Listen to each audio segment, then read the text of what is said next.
জান্নাতি মানুষ তাদের মার্কা কি জানেন? জান্নাতি মানুষদের একটা বড় মাপের মার্কা হলো তারা নিরীহ কিসিমের হবে। একবার রাসূল করিম সাল্লাল্লাহু আলাইহি ওয়াসাল্লাম সাহাবীদেরকে বললেন, তোমরা একটু অপেক্ষা করো, একটু পরে একটা লোককে দেখতে পাবে যে লোকটা জান্নাতি। এখন জান্নাতি নবী করিম সাল্লাল্লাহু আলাইহি ওয়াসাল্লাম রীতিমতো বলে দিচ্ছে নিশ্চয়তার সাথে যে একটু পর একটা লোক আসবে এখানে, তোমরা খেয়াল করো কে আসে, যে আসবে সেই লোকটা জান্নাতি। সাহাবা একরাম যারা জান্নাতের পাগল, এই কথা শুনে তারা তো সবাই অত্যন্ত সতর্কতার সাথে অপলক দৃষ্টিতে চেয়ে আছে কে আসে।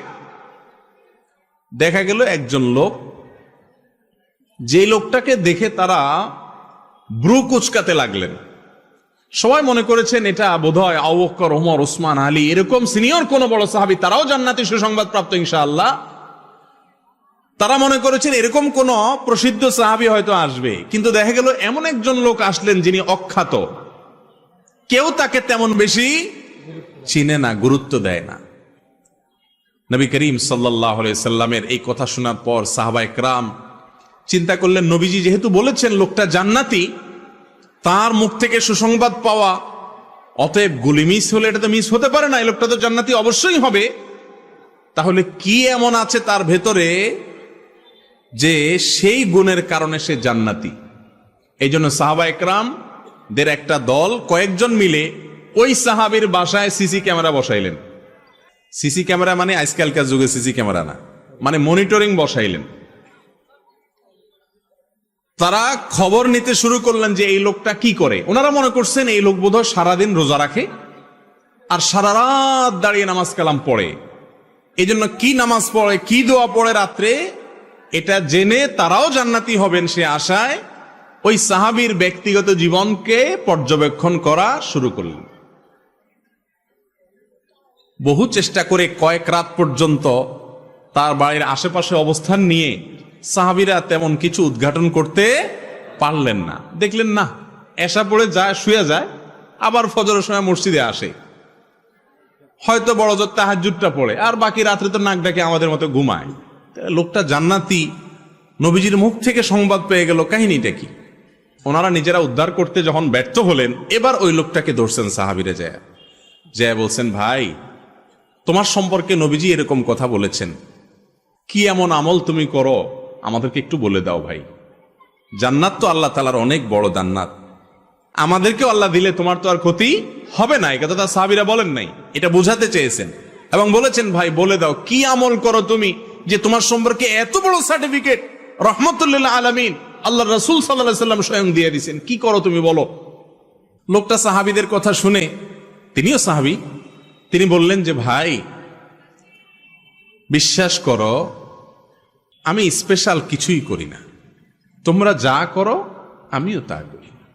ইসলামে অতিরিক্ত কোনো কিছু করার তেমন কোনো সুযোগও নাই, সবকিছু রেডিমেড। আল্লাহ এবং তার রাসূল সাল্লাল্লাহু আলাইহি ওয়াসাল্লামের পক্ষ থেকে সবকিছু রেডিমেড।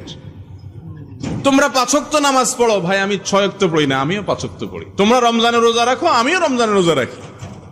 বিশেষ কিছুই আমি করি না, এমনকি অনেক নফল আমল টামলও যে আমি করি এমনও কিছু না।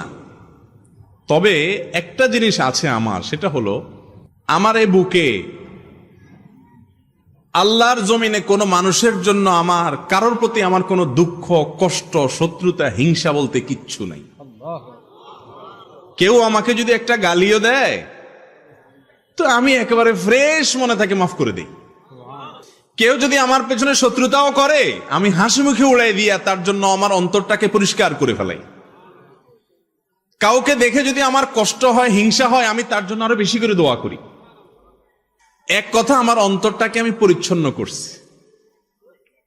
এই একটা আমল আছে স্পেশাল, হয়তো বা এই কারণে আল্লাহ তাআলা আমাকে মর্যাদা দিয়েছেন। ভাইরা আমার, কি বুঝতে পারলেন? জান্নাতি যে লোক হবে তার তসবিহ দানা হবে 1000, তাই না? তসবিহ দানা তো 100 আছে, 33টার আছে, আবার কিছু আছে অনেক বড় তসবিহ, দেখছেন নি? বাপখানা এমন যে কয়েক মাইল লম্বা হবে। তসবিহ সাইজ বড় হলে জান্নাতি হওয়ার গ্যারান্টি, এমন কোন কথা আছে? না। দাড়ির সাইজ লম্বা হইলেও জান্নাতি হবে এমন কোনো গ্যারান্টিও, তাই বলে আবার দাড়ি না রেখে জান্নাতে যাওয়ার আশা করেন না। জান্নাতি লোকের জান্নাতে যাওয়ার সবচেয়ে সহজতম উপায়গুলোর মধ্যে থেকে একটা হলো নিজের কলবটাকে, অন্তরটাকে পরিষ্কার করে ফেলা। কাজটা কি সহজ না কঠিন? সহজ বলতেছেন? পাশের বাসার ছেলেটা এসএসসি পরীক্ষায় A+, গোল্ডেন A+ পাইছে, আপনারটা শুধু A পাইছে, A- পাইছে, কেমন লাগে তখন বলে? মনে হয় যে আমারটা A- পাইছে বুঝলাম, ওইটা A পাইতো, গোল্ডেন A+ পাইছে, এই দুঃখ সহ্য করি কোত্থেকে?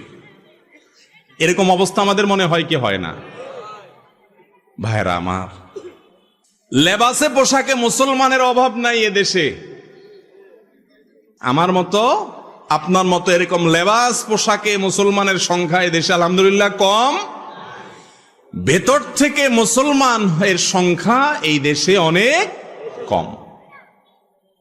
মালিক আমাদের অন্তরগুলোকে আপনি পরিষ্কার করে দেন। একজন খাঁটি মুসলমান, একজন জান্নাতি মানুষের অন্তরে কারোর প্রতি শত্রুতা, বিদ্বেষ, হিংসা থাকতে পারে না।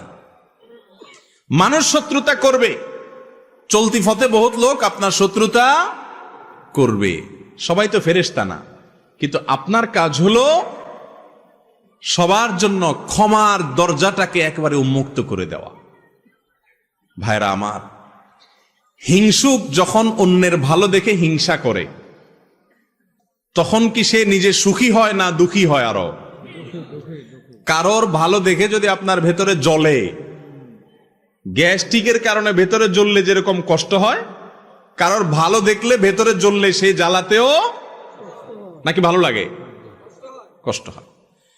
ইবলিস আপনার আমার এত জঘন্য শত্রু যে সে সব সময় আমাদের যেটাতে কষ্ট হয় সেদিকে নিয়ে যায়। মাদক গুপ্তঘাতক, তামাক গুপ্তঘাতক, ভেতরে ভেতরে মানুষকে শেষ করে দেয়। ক্যান্সার গুপ্তঘাতক। ঠিক তেমনি ভাবে একজন ইমানদারের জন্য, তার আমলের জন্য, তার ইমানের জন্য গুপ্তঘাতক হলো হাসাদ বা হিংসা। আল্লাহ তাআলা আমাদের সবাইকে, আমাদের অন্তরগুলোকে পরিষ্কার করার তৌফিক নসিব করুন। ভাইরা আমার, কারোর প্রতি যখন হিংসা হবে, আপনি যখন নিজের বিরুদ্ধে সংগ্রাম করে হিংসাটা দূর করতে পারবেন, একটু চেষ্টা করলে দেখবেন যে দূর হয়ে গেছে ইনশাআল্লাহ। দূর হয়ে গেলে দেখবেন আপনার মনের ভিতরে শান্তি আসবে।